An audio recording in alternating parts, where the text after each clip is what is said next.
Welcome back to Dorastea. I'm saying good morning. Perhaps you're watching this in the afternoon. Good afternoon to you.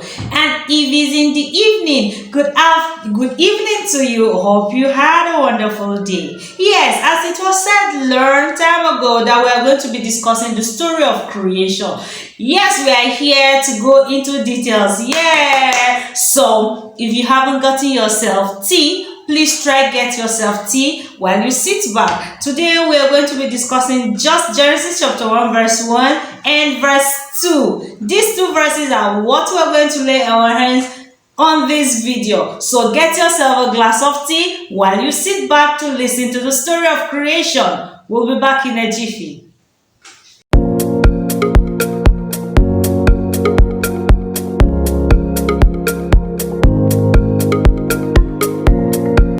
Once again, welcome back to Dorastea. So, like I said, that we are going to be talking about Genesis chapter 1, verse 1 and verse 2.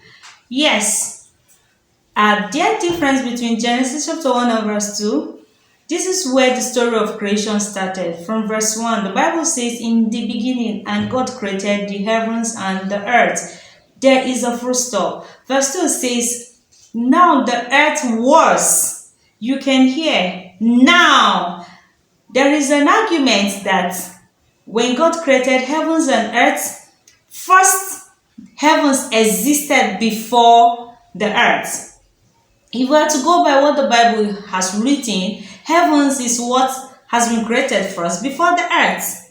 The book of Ezekiel and the revelation of Ezekiel, or the vision of Ezekiel, can bring out the picture of this argument, and people who support this theology that heavens existed before the earth.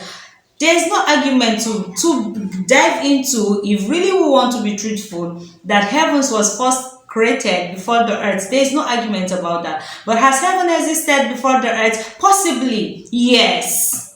Because we have the story of Lucifer disobeying God and coming down to the earth. So there is a half-truth, or there is a bit truth in the story. First of all, or again, I would like to talk about chapter 2. It seems we have two accounts of the story of creation, but please don't get confused. We are actually not having two accounts of creation.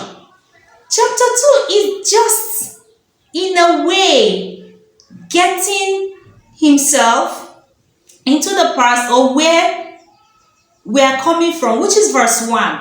And it wants to dive into the story we are going to be meeting in chapter 3. All chapter 2 is doing is to summarize, like a book. You have made volume 1, and then you are trying to remind people who are laying their hands on volume 2. Not to talk about everything that has happened in the volume 1, but you are trying to bring a flashback to refresh their memory so you could carry them along. Not necessarily having the bigger picture of the volume 1. That is what chapter 2 seems to be. And chapter 2 was aiming at chapter 3. That is why you see it as if we're having two creation story. And when I get to authorship, I'm going to be talking about authorship on its own. That is where the argument comes in. When we talk about authorship, we talk about we are having two accounts. But please don't get it twisted. We have just one story of creation account. Maybe other books may have other accounts. Of course, there is. But I don't want to get this video confused, especially those that are not theologian. I want this video to be very simple to someone who has no idea on theology, because I want you to grow in your faith.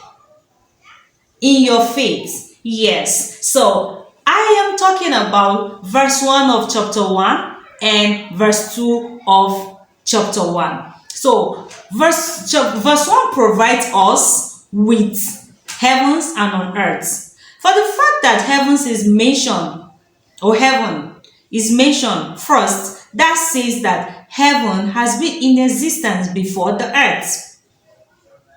And that ends. God doesn't want us to know what we don't know. And the writer didn't involve much that we are struggling and forcing into the Bible. I usually tell my students, please do not force what is in your head into the Bible. You are ought to read the Bible and get meaning from what the Bible is trying to say. Not you forcing your meaning into the Bible. It won't work. It won't work. If verse 1 says heaven and earth, that tells you is a connection. Heaven was created first and the earth follows. And going back to the book of Ezekiel, his vision, his revelation, get to let us know that there is a time that Lucifer existed and God, the story of him disobeying. So this would have happened even before the creation of man. Yes, it would have happened even before the creation of man. And that is why you see the theory of gap.